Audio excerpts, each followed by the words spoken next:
If I had $1 for every time someone in an organization complained about silos, I would have hundreds of dollars, which does not sound like much now that I say it, but you get the idea. It is possible to eliminate silos in an organization, but you need a coordinated, organization-wide effort, and you need to apply a tactic that we call the outside-in view. That's what we're about to explore.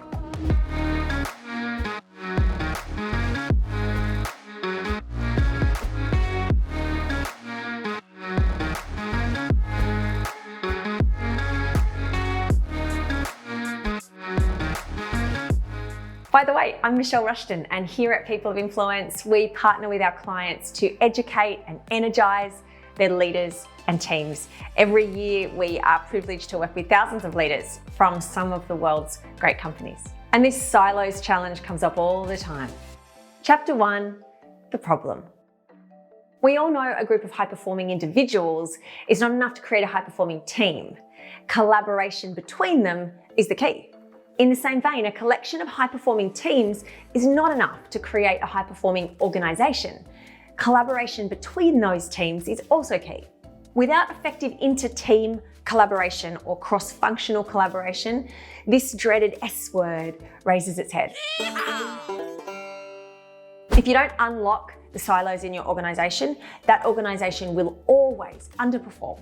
The irony is that often the teams that are identified as high-performing, because they collaborate really well within their own team and have high levels of commitment to their own team's goals, are so focused on themselves, they don't always collaborate very well with other teams.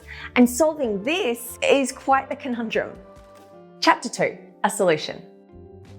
We believe one of the keys to unlocking success between teams is how you define success within the team. Of course, a lot of teams do take the time to align on what success looks like for that team, but in doing so, they almost always exclusively focus from the inside out. This means they'll align on things like their purpose, the why, their ways of working, the how, and their objectives, the what. But in doing so, and especially in focusing on their objectives, they'll look at what they want other teams or stakeholders to do for them. For example, the sales team will sit down and get clear on what they want from customers, what they want from marketing, the product team, what they want from finance, what they want from the executive team, and so on. Unfortunately, this is only half the equation. What these teams forget is that their team does not exist in a vacuum, and so their success should also be defined from the outside in. The team doesn't exist only to get stuff from other teams. It also exists to serve other teams. Inside out is important, but it's operational. Outside in is a far more strategic approach.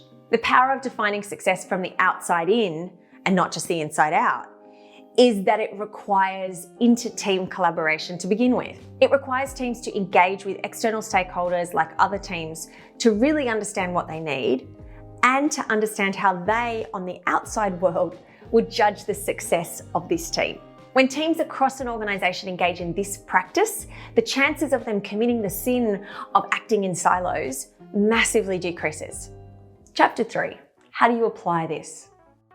If you are the leader of a team, you will undoubtedly be more successful if, as well as taking an inside-out approach of success, you also take an outside-in view of success. But what is really needed is for executives at the highest level to take responsibility for making sure this is happening organisation-wide. We believe that every team in an organisation should have a standardised team alignment document that is kept up to date and helps to guide their behaviours and their decisions. And a key part of this document needs to be this outside-in perspective. You need to ask questions like, who does this team most rely on for their success? Who judges our success? This is identifying key stakeholders. What do they want from us? How will they judge our success? These are outside-in objectives. If we deliver on these external expectations, will we be in a position to expect these stakeholders to do what we need them to do? And if not, what are we missing? And finally, what is their perception of us currently? What's our reputation? What's our brand? By taking an outside-in perspective, teams broaden their definition of success and ensure that their success simultaneously helps other teams to succeed. This is not the only strategy to eliminate silos in organisations, but we believe it's a necessary one. A shout out here, by the way, to Dr. Graham Kenny, who helps executives to apply this strategic outside-in approach at an organisational level. We think this methodology that he pioneered for CEOs and boards is a powerful methodology at the team level too. Consider doing this with your team, and if you're a senior executive, have a think about what it might look like and what it might take to get all the teams across your organisation aligned and considering what does success look like from the outside in. Good luck.